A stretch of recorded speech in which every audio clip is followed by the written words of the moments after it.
ചേട്ടാ, ഈ കടൽക്കക്ക ഉപയോഗിച്ചിട്ടേ വെള്ളം ശുദ്ധീകരിക്കാന്ന് കണ്ടുപിടിച്ചതാരാണ്? കടൽക്കക്ക ഉപയോഗിച്ച് വെള്ളം ശുദ്ധീകരിക്കാമെന്ന് ആദ്യമായിട്ട് കണ്ടുപിടിച്ചത് എന്റെ ആദ്യത്തെ അറിവ് കുന്നംകുളത്തുകാരൻ ജോണിയാണ്. അദ്ദേഹം ഇവിടുന്ന് പശുവിന് കൊടുക്കാൻ വേണ്ടിയിട്ട് ശംഖുപുഷ്പം സ്ഥിരമായിട്ട് കൊണ്ടുവരുന്ന ആളാണ്. പുള്ളിയുടെ കിണറിലെ വെള്ളം കേടുവന്നപ്പോൾ പുള്ളി ശംഖുപുഷ്പം ഉപയോഗിച്ച് വെള്ളം ശുദ്ധീകരിച്ചെടുത്തു. ഇതാണ് എന്റെ ആദ്യത്തെ അറിവ്. ഇത് 2022 അവസാനമാണ്, ഒക്ടോബർ നവംബർ മാസങ്ങളിലും മറ്റുമാണ്.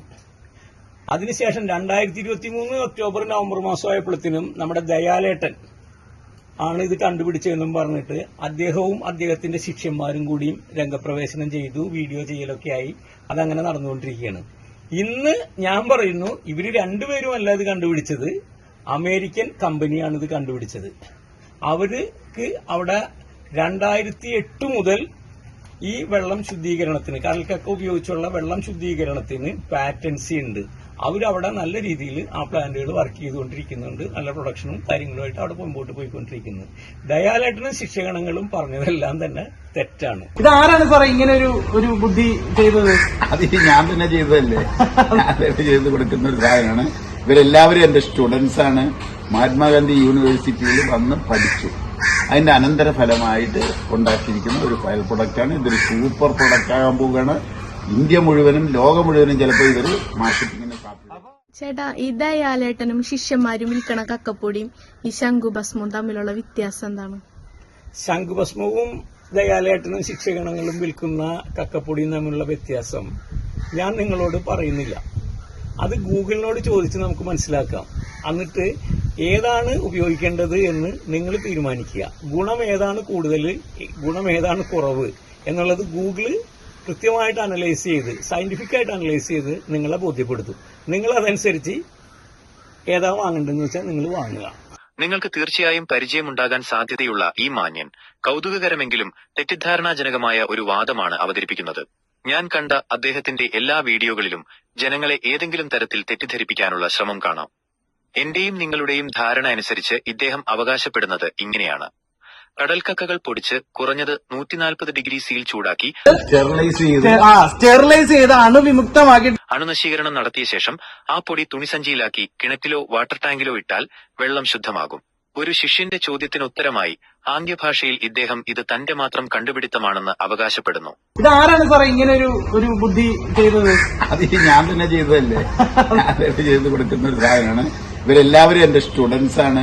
മഹാത്മാഗാന്ധി യൂണിവേഴ്സിറ്റിയിൽ വന്ന് പഠിച്ചു. അതിന്റെ അനന്തരഫലമായിട്ട് ഉണ്ടാക്കിയിരിക്കുന്ന ഒരു ഫയൽ പ്രൊഡക്റ്റാണ്. ഇതൊരു സൂപ്പർ പ്രൊഡക്റ്റ് ആകാൻ പോവുകയാണ്.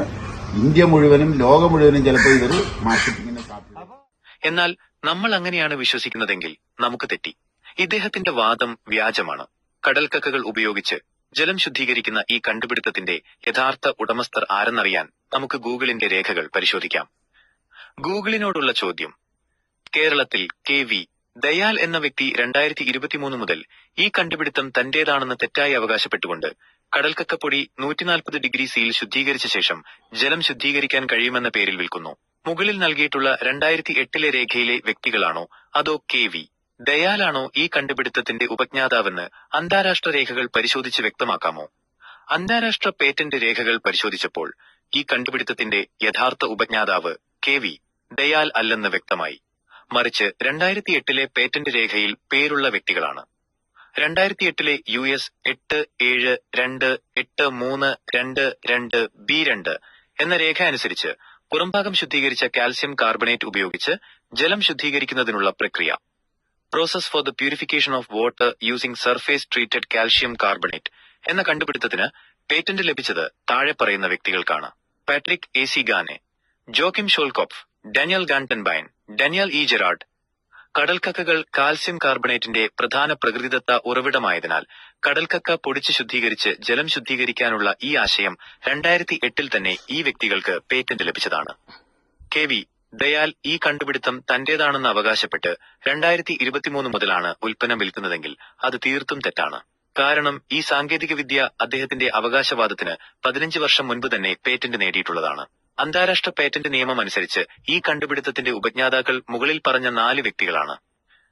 ഗൂഗിളിന്റെ വിശദീകരണത്തിൽ നിന്ന് ഈ മാന്യന്റെ വാദങ്ങൾ വ്യാജമാണെന്ന് നമുക്ക് വ്യക്തമായി മനസ്സിലാക്കാം. ചോദ്യം ഇതാണ്: എന്തിനാണ് ഇദ്ദേഹം ഇങ്ങനെ കള്ളം പറയുന്നത്? അതിനുള്ള ഉത്തരം തേടി നമുക്ക് വീണ്ടും ഗൂഗിളിനെ സമീപിക്കാം. സാധാരണ യന്ത്രങ്ങളിൽ കടൽക്കക്കകൾ പൊടിക്കുമ്പോൾ താപനില 180 ഡിഗ്രി സെൽഷ്യസ് വരെ ഉയരാം.